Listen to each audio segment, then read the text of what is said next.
Well,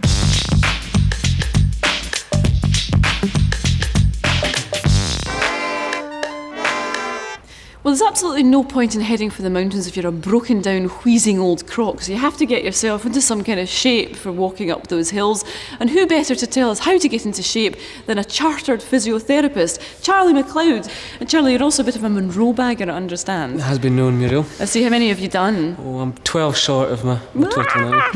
That's why haven't you done those 12? Laziness and the fact that they're a bit out of the way. So you're a real expert then, I suppose, on the kind of exercises you must do to get yourself fit for the hills. So what should you do? I mean, what kind of general level of fitness should you have for a start? Well, I'll probably start by saying just that the best exercise for hill walkers is walking up and down hills.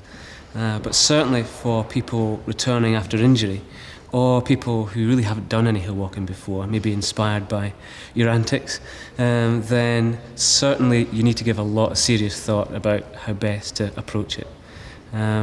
What I'd probably say is that you don't need all this flash, high-tech gear to actually do it. And there's a relief I haven't got it at home.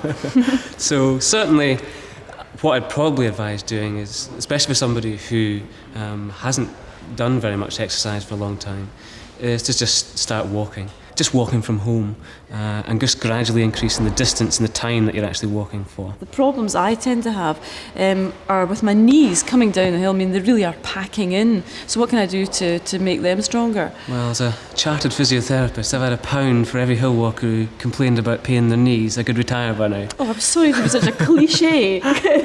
Certainly, the best way to go about protecting the knees is just to try and strengthen the quadriceps muscles. Now, the quadriceps muscles are on the front of the leg and run from here and down to the bottom part of the leg and really wrap around the knee.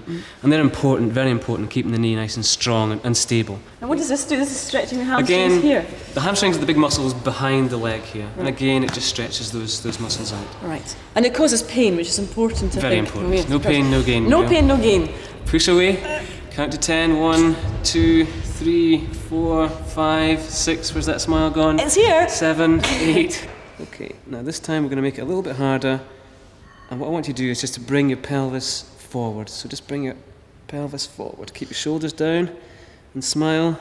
4, this is a bit rude. 5, 6, 7, 8. What this does is just measure your heart rate. So we'll do that now. If you just pop this. Did you get that in a petrol station?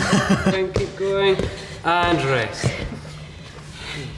My goodness. There you go, 170, spot on. Oh, is it? Yep. Oh. Okay. Again, as with all the exercises you're going to do, you should really do reps.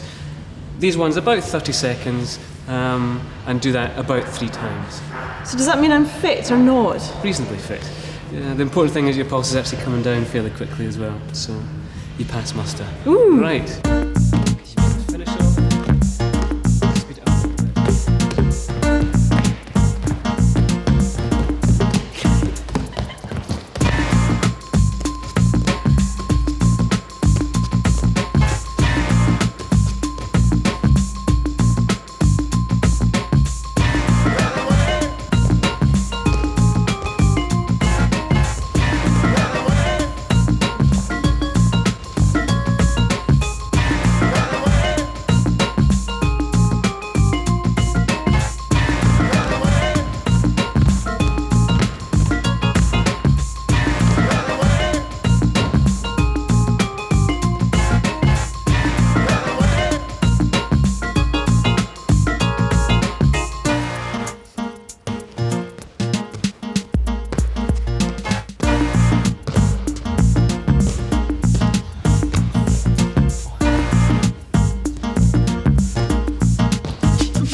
And the aim of fitness freaks is not just to walk the Monroes and enjoy them, it's to beat records and win competitions.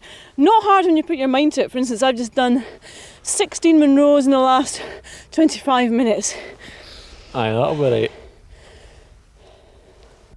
But it is quite hard to believe some of the amazing records set by those to whom the Monroes are obviously too dull to enjoy merely as simple days out in the hill.